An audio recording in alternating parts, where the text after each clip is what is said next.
దేవాదాయ శాఖ assistant commissioner శాంతి మీద శాంతి మొదటి భర్త అయినటువంటి మదన్ మోహన్ కొన్ని ఆరోపణలు చేశారు. శాంతికి ఇప్పుడున్నటువంటి బాబు నా వల్ల కలిగినటువంటి సంతానం కాదు, విజయసాయిరెడ్డి వల్ల ఆ బాబు పుట్టాడా లేదా ఇప్పుడు శాంతి ఇంకొకరిని చేసుకుంది అంటూ ఆవిడ చెప్తున్నటువంటి నేపథ్యంలో అతని వల్ల ఆ బాబు పుట్టాడా అనేది నాకు తేల్చి చెప్పండి అంటూ దేవాదాయ శాఖ కమిషనర్కి మదన్ మోహన్ ఒక లెటర్ రాసినటువంటి నేపథ్యంలో దాని మీద శాంతి ఒక క్లారిటీ ఇచ్చేటువంటి ప్రయత్నం చేశారు. ఆవిడ ఒక ప్రెస్ మీట్లో మాట్లాడుతూ నాకు విజయసాయిరెడ్డికి ఎటువంటి సంబంధం లేదు, ఇప్పుడు నా బాబు నేను రెండో వివాహం చేసుకున్నాను, అతని ద్వారా పుట్టినవారు అంటూ కూడా ఆవిడ క్లారిటీ ఇచ్చేటువంటి ప్రయత్నం చేసిన నేపథ్యంలో అసలు ఈ అంశంలో ఏం జరిగింది, ఎందుకు ఒకరి మీద ఒకరు ఆరోపణలు చేసుకోవాల్సిన పరిస్థితి వచ్చింది అనే అంశం మీద మనం విశ్లేషణ చేసుకుందాం. ప్రస్తుతం మనతో పాటు ఉన్నారు ప్రముఖ రాజకీయ విశ్లేషకులు, ప్రముఖ సీనియర్ జర్నలిస్ట్ దుర్గా వడ్లమణి గారు. వారితో మాట్లాడదాం. దుర్గారు, హాయ్ అండి. హాయ్ మా. దేవాదాయ శాఖ అసిస్టెంట్ కమిషనర్ అయినటువంటి శాంతి మీద ఆవిడ మొదటి భర్త మదన్ మోహన్ గారు కొన్ని ఆరోపణలు చేశారు. శాంతికి పుట్టినటువంటి బాబు నా వల్ల పుట్టిన సంతానం కాదు, ఆ బాబు ఎవరి వల్ల పుట్టారో నాకు తేల్చి చెప్పండి అంటూ ఆయన దేవాదాయ శాఖ కమిషనర్ గారికి ఒక లెటర్ రాసినటువంటి నేపథ్యంలో ఇప్పుడు శాంతి గారు బయటకు వచ్చి దానికి క్లారిటీ ఇచ్చేటువంటి ప్రయత్నం చేశారు. నాకు విజయసాయిరెడ్డికి సంబంధం లేదన్నట్లుగా ఆవిడ మాట్లాడుతూ ఉన్నారు. అసలు ఏంటి ఈ అంశంలో ఏం జరిగింది? మీరు చెప్పినట్టుగా ఈ శాంతి అన్న ఆవిడ ఒక క్లారిఫికేషన్ ఇవ్వాలని ట్రై చేశారు. తర్వాత ఇవాళ విజయసాయిరెడ్డి గారు కూడా అదే అంశం మీద ప్రస్తావించారు. వీటన్నిటికీ ముందు అసలు ఏం జరిగిందంటే ఈ శాంతి అన్న ఈవిడ అసిస్టెంట్ కమిషనర్గా ఫస్ట్ వైజాగ్లో పనిచేసింది ఆవిడ. ఆ తర్వాత విజయవాడకి ట్రాన్స్ఫర్ చేయించుకుంది. ఆవిడ జోన్ కాదు, అంటే ఆవిడకి ఇన్ఫ్లుయెన్స్ ఉంది కాబట్టి ఆవిడ వైసీపీ వాళ్ళతో ఎక్కువ క్లోజ్ ఉంటారు. అందులో భాగంగా ఆవిడ విజయవాడ రావడం జరిగింది. విజయవాడ వచ్చినప్పటికీ ఆవిడ మీద ఉన్న ఆరోపణలు ఏంటంటే వైజాగ్ చుట్టుపక్కల ఉండే టెంపుల్స్ మీద, ఆ దేవాలయాలు ఏవైతే ఉన్నాయో వాటి మీద ఈవిడ ఆధిపత్యం ఉండేది. ఈవిడ చాలా అక్రమాలు చేశారు, అన్యాయం చేశారు, అవినీతి చేశారు, చాలా ఆస్తులు సంపాదించుకున్నారు. ఈవిడ దగ్గర చాలా బంగారం ఉంది, చాలా అంటే ఎకరాల భూములు ఉన్నాయి, ఈవిడ పేరున 100 కోట్లకు పైగా ఉంది అనే ఆరోపణలు అయితే ఉన్నాయి. అంతేకాకుండా ఈవిడికి విజయసాయిరెడ్డి గారు అండ ఉంది. విజయసాయిరెడ్డి అండే కాకుండా ఈ సుభాష్ గౌడ్ అని ఒక ప్లీడర్, ఆయన ప్రభుత్వ ప్లీడరో ఏదో, ఆయన అండ కూడా ఉంది ఈవిడికి. ఓకే. యాక్చువల్గా ఈవిడ నంద్యాలలో ఎక్కడో సంబంధించిన ఆవిడ. ఆ సుభాష్ గౌడ్ కూడా రాయలసీమ ప్రాంతానికి చెందిన అతని. వీళ్ళిద్దరూ కలిపి వైజాగ్ వచ్చారని. వచ్చి ఈ ఉద్యోగం అంటే మరి ఎలా వచ్చిందో మనకు తెలియదు, ఉద్యోగాలు ఇవన్నీ. ఆవిడ లా చేసింది, ఆయన లా చేశాడు. వీళ్ళకి ఉద్యోగం మరి విజయసాయిరెడ్డి ద్వారా వచ్చింది అనుకుంటాను. ఈవిడ విజయసాయిరెడ్డితో ఎక్కువ అంటే మనకు కనిపించేవాళ్ళ. తర్వాత 15-16లో కూడా ఆవిడ ఢిల్లీలో చాలా లాబియింగ్ చేసింది ఎంపీల తరఫున, వైసీపీ ఎంపీల తరఫున అని అంటారు. చాలా విపరీతంగా, మనకి సరిగా అంటే మనకి తెలియదు ఎవిడెన్స్లు అండి. చాలా ఆవిడ మీద చాలా ఆరోపణలు ఉన్నాయి వేరే రకంగా కూడా, ఒక స్త్రీ అయినప్పటికీ కూడా. అయితే నిన్న ఆవిడ మాట్లాడుతూ ఏమంటుందంటే, నేనేమో నా భర్త అమెరికా వెళ్ళింది కరెక్టేను, నేను కరోనా తర్వాత ఈ 5 ఏళ్లలో నా భర్తని కలవలేదు నేను. ఈ పిల్లాడికి సుభాష్ గౌడ్ ద్వారా పుట్టాడు నాకు. సుభాష్ గౌడ్ని నేను పెళ్లి చేసుకున్నాను, రెండో పెళ్ళి. మా ఇద్దరికి నచ్చింది. నా విషయాలు నేను చెప్పాను, అతని విషయాలు అతను చెప్పాడు. అతను భార్యను వదిలేశాడు, అతనికి ఒక కూతురు ఉంది. ఆ కూతురు నేను చూసుకుంటానని చెప్పాను అని నిన్న ఆవిడంతా వివరంగా చెప్పుకొచ్చింది ఆవిడ. ఈ అనుకోకుండా ఈ ప్రెగ్నెన్సీ వచ్చింది, నేను తీసేసుకుంటానా, నా బిడ్డను చంపుకుంటాను అన్నట్టు ఆవిడ మాట్లాడు. సరే, ఇవన్నీ పక్కన పెడితే ఆవిడ ఏమంటుందంటే, ఇప్పుడు మీరందరూ నా ఆంధ్రజ్యోతిలో రాశారు నాకు 100 కోట్లు ఉన్నాయి నా పేరునని, దానివల్ల ఈరోజు నేను ఇబ్బంది పడుతున్నాను. మా మొదటి భర్త ఎవరైతే ఉన్నారో మదన్ మోహన్ నన్ను 75 కోట్లు ఇమ్మని అడుగుతున్నాడు, నేను ఎక్కడి నుంచి తెచ్చిస్తాను. ఆవిడ శాలరీ కూడా చెప్తోంది, నాకు 58,000 ఎంతో శాలరీ వస్తుంది, అది కాకుండా నాకు ఎలవెన్స్ లేవో ఇస్తారు, అంతేను, నా దగ్గర ఏమీ లేవు అన్నట్టు ఆవిడ మాట్లాడుతుంది.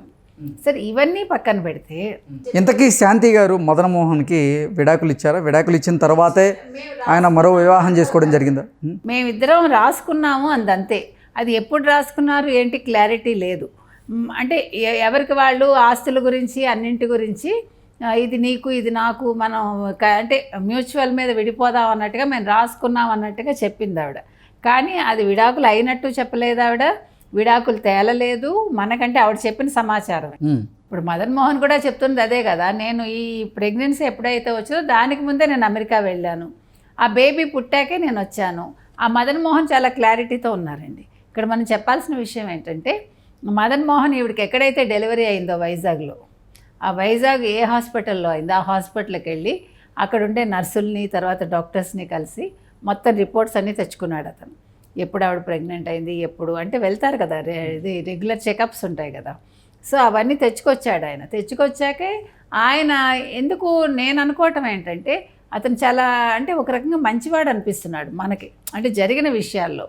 అతను ఇంతవరకు ప్రెస్ ముందుకు రాలేదండి. ప్రెస్ ముందుకు రాకుండా ఒక లేఖ మాత్రం రాసి, లేఖ కూడా కమిషనర్కి రాశాడు, దేవాదాయ శాఖ కమిషనర్. బికాజ్ ఆవిడ అక్కడ పనిచేస్తున్నారు కాబట్టి. అతను ఆవిడనేమి బదనాం చేసేలాగా ఉన్నాడని మనకు అనిపించదు. ఆయన ఫ్యాక్ట్స్ తోటి ఒక లేఖ రాశాడు, అంతవరకే మనం తీసుకోవాలి. ఈ రోజు కూడా అతను ప్రెస్ ముందుకు ఎక్కడా రాలేదు. అంటే మనం చెప్పుకోవాల్సి వస్తే చేయొచ్చు కదా, రచరచ చేసుకోవచ్చు అతను, అవేవి చేయలేదు. నాకు ఆ బేబీ ఎవరికి పుట్టారో తెలవాలి అంతే. ఈవిడ విజయసాయి రెడ్డితో కూడా చాలా క్లోజ్గా ఉండేది అంటాడు అతను. అంటే విజయసాయి అంటే అసలు ఈ అంశంలోకి విజయసాయి రెడ్డి ఎందుకు వచ్చారు? ఈవిడ వైజాగ్ వచ్చాక ఈవిడ విజయసాయి రెడ్డిని కలిసింది.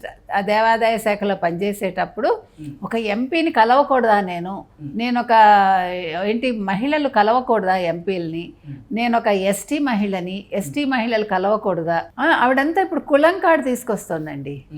అసలు తప్పు కదా. ఇప్పుడు నీ ఇష్యూ, నీ భర్తతోటి నీకు ఒక ఇష్యూ ఉంది, అది నువ్వు విడాకులు తీసుకుని ఇంకొక మ్యారేజ్ చేసుకున్నావా చేసుకోలేదా, ఇవన్నీ లీగల్కి సంబంధించిన విషయాలు. మీరు ఒక లాయరే, మీకు అన్నీ తెలుసు, ప్రోస్ అండ్ కాన్స్ మీకు తెలుసు. తెలిసినప్పుడు ఈ కులం ఎక్కడి నుంచి వస్తుందండి?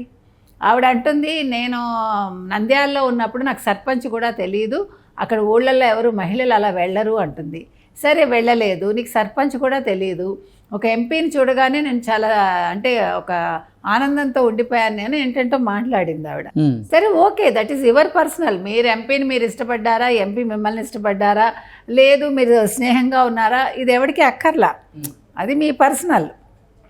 కానీ ఈ కులం తీసుకొచ్చి నేను ఎస్టీని కాబట్టి ఇట్లా మాట్లాడుతున్నారు, ఎస్టీ మహిళ ఏంటి ఉద్యోగం చేసుకోకూడదా, ఎస్టీ మహిళ ఇంకోటి చేయకూడదా, ఇవన్నీ మాట్లాడుతుంది ఆవిడ. మీరు మొన్న తీసుకుంటే సునీల్ కుమార్ విషయంలో కూడా ఇదే జరిగింది. ఎప్పుడైతే రఘురామకృష్ణరాజు గారు కేసు పెట్టారో సునీల్ కుమార్ మీద, నేను దళితుడిని కాబట్టి నా మీద చేస్తున్నారు, అసలు ఎందుకండి మీకు? మీరు కులం అనేది వ్యక్తిగతం, కులం పేరుతోటి మీరు రిజర్వేషన్స్ తెచ్చుకుంటారు, ఓకే, అది రాజ్యాంగం ఇచ్చిన హక్కు, దాని గురించి ఎవడు ప్రశ్నించట్లా. కానీ మీరు తప్పు చేశాక తప్పును ఒప్పు చేసుకోవటానికి ఈ కులం కార్డు ఎందుకు ప్రదర్శిస్తారు ఎవరైనా సరే? తప్పు కదా అది. దానికి వెంటనే ఆర్ఎస్ ప్రవీణ్ కుమార్ వచ్చేసి లైన్లోకి ఆయన అంతా కూడా మాట్లాడతాడు ఆయన. మరి ఇప్పుడు మనకు తెలుసు అనంతబాబా డ్రైవర్ని చంపినప్పుడు ఏం జరిగిందో, తర్వాత శిరోముండనం కేసు మనకు తెలుసు వైసీపీ హయాంలో, ఇంకా చాలా అట్రాసిటీస్ ఎస్సీ ఎస్టీల మీద జరిగాయి. అప్పుడు వీళ్ళందరూ ఏమైపోయారండి? ఆ రోజు ఎవడైనా గళం విప్పాడా? ఇదే సునీల్ కుమార్ మాట్లాడా?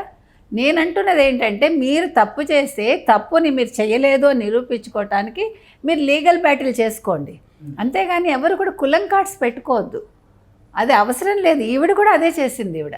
ఇప్పుడు ఇక్కడ ఏంటంటే విజయసాయి రెడ్డి ఇవాళ ప్రెస్ మీట్ పెట్టి నేను వెంకటేశ్వర స్వామి మీద ప్రమాణం చేసి చెప్తున్నాను, నాకు సంబంధం లేదు అని అతను అంటాడు.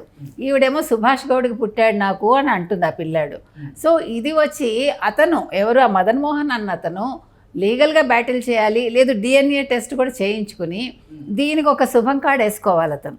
ఎందుకంటే ఆవిడతో కంటిన్యూ అవుతాడా లేదా అది అతని ఇష్టం, ఆవిడ ఇష్టం, దాని గురించి కూడా మనం మాట్లాడం. కానీ ఇలాంటి ఇష్యూస్లో ఏంటంటే, ఇప్పుడు విజయసాయి రెడ్డిని కాపాడడం కోసం ఇవిడ సుభాష్ గౌడ్ అంటోందా, లేదు నిజంగానే సుభాష్ గౌడ్ తోటి ఆవిడ ఆ పిల్లాడిని కందా, ఈ విషయాలన్నీ కూడా భర్త తేల్చుకోవాలి. దీనికోసం ఇష్యూస్ చేసుకుని లేకపోతే కులం కార్డులు పెట్టుకుని ఇవన్నీ అవసరం లేదండి. Okay madam, thank you so much. Thank you.